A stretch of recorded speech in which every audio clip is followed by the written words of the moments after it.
Question number 11 है two trains travel in the same direction at 50 kilometre per hour and 32 kilometre per our.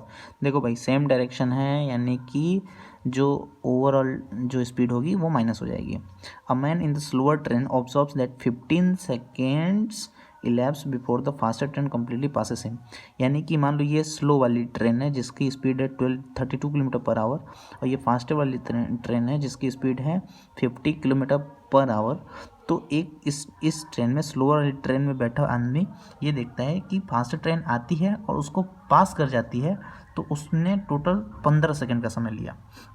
तो 15 second का समय लिया तो हम एक काम करते हैं, पूछ रहा है कि what is the length of the faster train, और फास्टर ट्रेन की इसी ट्रेन की लेंथ पूछ रहा है। तो देखो ओवरऑल स्पीड सेम डायरेक्शन में क्या होता है, सेम डायरेक्शन में स्पीड माइनस होती है ओवरऑल, और अपोजिट डायरेक्शन में क्या होता है, ओवरऑल स्पीड प्लस होता है। तो यहाँ पे सेम डायरेक्शन है तो ओवरऑल स्पीड क्या हो जाएगा, minus.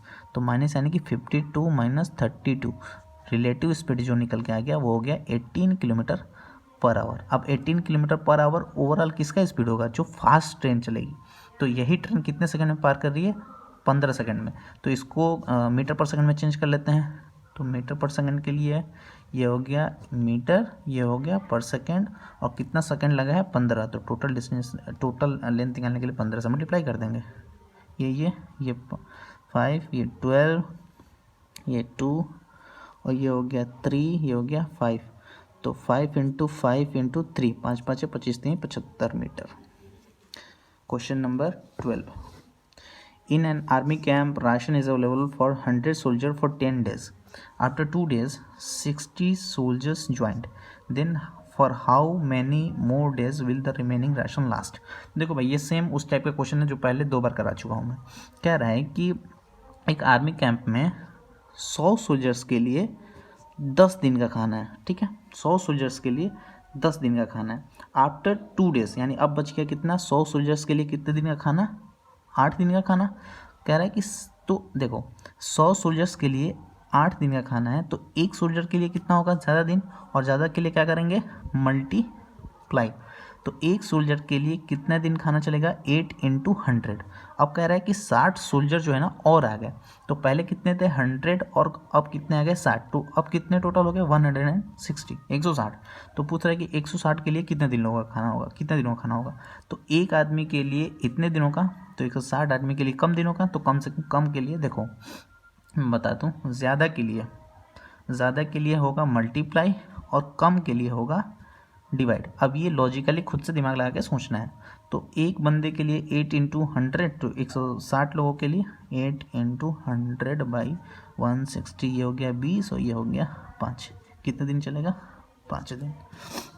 Question number 13, 2 men P and Q start from a place walking at 5 km and 6.5 km per hour respectively, ठीक है। What is the time they will take to be 92 kilometre apart if they walk in opposite direction. अभी मैंने बताया ना कि opposite direction के लिए क्या होता है, रिलेटिव स्पीड ही होता है प्लस।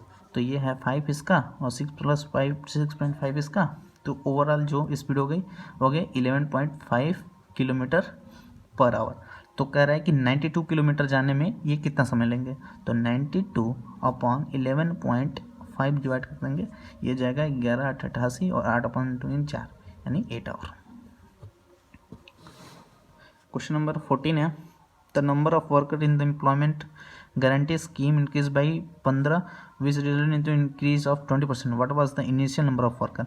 मान लेते इनिशियल नंबर पे x वर्कर थे, तो अब जो इनको 15 बढ़ाने से ना 20% वर्कर बढ़ गए, यानी पहले अगर x थे तो अब उसका 120 हो गया, 120 अपन 100 हो गया। तो यहाँ से x की वैल्यू निकाल लेनी है।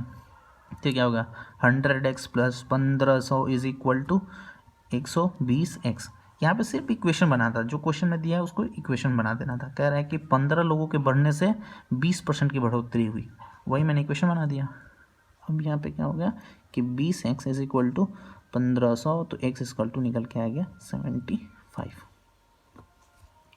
अब देखेंगे question number 15, if the rate of interest is 10% per annum and is compounded half yearly compound किया गया है, तो 10% जो पर एनम है वो 5% हाफ ईयरली हो जाएगा। रेट जो होता है अगर टाइम कम हुआ तो कम होता है, और टाइम जो है कम होने पे बढ़ जाता है। जैसे ये 3/2 ईयर्स है ना, इसको हाफ ईयरली में कन्वर्ट करना है, तो ये 2 से मल्टीप्लाई हो जाएगा, यानी कि 3 हाफ ईयरली। तो अब पूछ रहा है कि इन परसेंट कंपाउंड है, मतलब कंपाउंड इंटरेस्ट पे चल रहा है। द प्रिंसिपल ऑफ 400 3/2 वाट। अब यहाँ पे सीधे कंपाउंडेड अमाउंट का फॉर्मूला लगा देंगे, वो होता है P into 1 plus R by 100 to the power T। P क्या होगा, प्रिंसिपल अमाउंट कितना है 400 इंटू 1 प्लस R कितना है 5, तो ये हो गया 100 प्लस 5 यानी 105 बटा 100 इंटू 3 बार 105 10 105 बटे 100 इंटू 105 बटे 100। ये 2 जीरो से 2 जीरो गया, ये इसको काट देगा 25, और ये हो गया 5, और ये हो गया 21, ये हो गया 21, तो 21 गुणे 21 हो गया 441, और 441 गुणे 105 ही हो जाएगा 5 में, और ये हो जाएगा 4 0 0 0 4 4 1, तो ये हो गया 50,364 अपन 100 यानी 463.05। Question number 16। 10% of the inhabitants of a certain city left that city.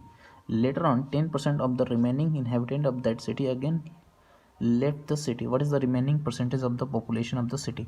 मान लेता हूँ पॉपुलेशन पहले 100 था, 10% लेफ्ट कर जाएंगे, तो इसका 10% लेफ्ट करेंगे तो बचेगा 90/100, यानी बचेगा कितना 90।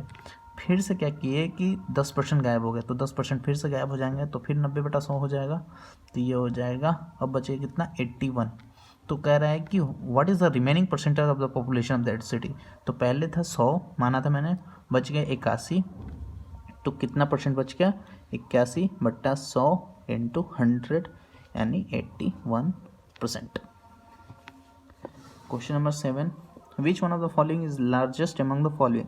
0.725 0.725 के ऊपर 12 यानी कि 5 5 5, इसमें 25 के ऊपर 12 यानी 0.725 25 25 25, और 0.725 725, क्योंकि 725 के ऊपर बार है तो 725 725।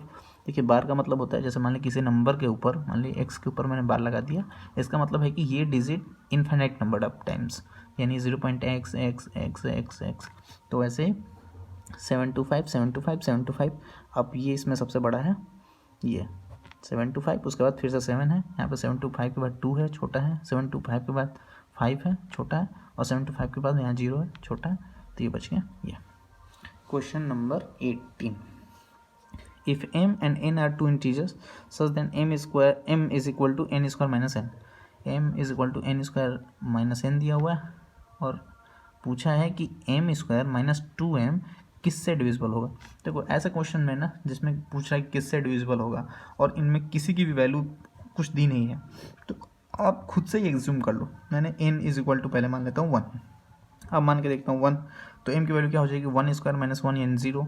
तो 0 होने से कभी भी 0 पे रखने पे प्रॉब्लम होगा, क्योंकि 0 सारे नंबर से डिविजिबल हो जाता है, तो 0 ये 1 हटा देते हैं।